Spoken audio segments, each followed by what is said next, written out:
मुंबईत मॅनहोलमध्ये पडून असलम शेख नावाच्या व्यक्तीचा मृत्यू। साकीनाक्याच्या खैराणी रोडवरची घटना।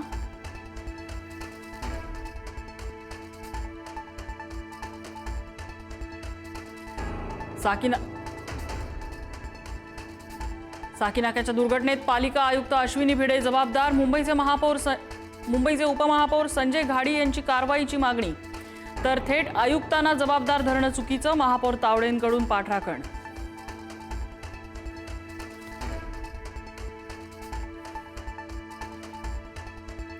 साकीनाका मॅनहोल दुर्घटनेप्रकरणी 4 अधिकाऱ्यांचं निलंबन। सहाय्यक आयुक्त, वॉर्ड ऑफिसर, दुय्यम अभियंता आणि कनिष्ठ अभियंता निलंबित, तर कॉन्ट्रॅक्टरवर पोलीस गुन्हा दाखल करण्याचा निर्णय।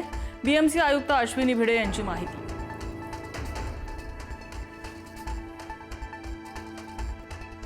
मुंबईला पावसानं झोडपलं। हिंदमाता, किंग्ज सर्कल, चेंबूर, प्रभादेवी स्थानक परिसर रस्ते जलमय, तर वसई विरार नालासोपाऱ्यात 2 फुटांपर्यंत पाणी। हवामान विभागाकडून मुंबई, ठाणे, रायगडला ऑरेंज अलर्ट।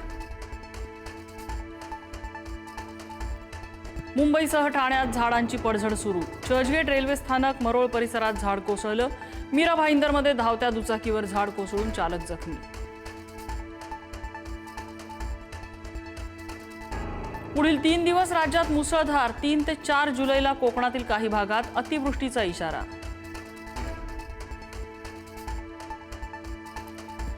अधिवेशनादरम्यान भाजपाचे मंत्री, आमदार सभागृहात वारंवार गैरहजर। भाजप प्रदेशाध्यक्ष रवींद्र चव्हाणांनी व्यक्त केली नाराजी।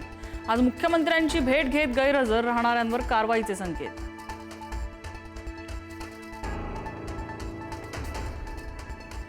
काँग्रेसमध्ये लवकरच फेरबदल। महाराष्ट्र प्रभारी बदलणार। प्रदेशाध्यक्ष सपकाळांनाही हटवण्यासाठी काँग्रेसचे काही नेते प्रयत्नशील।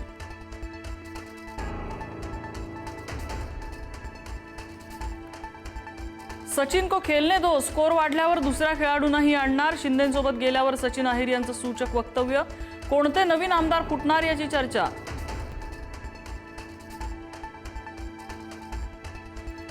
जम्मू काश्मीरमधील डोडा जिल्ह्यात मुसळधार पाऊस। चिनाब नदीच्या पाणी पातळीत मोठी वाढ। नदीकाठच्या नागरिकांना सतर्कतेचा इशारा।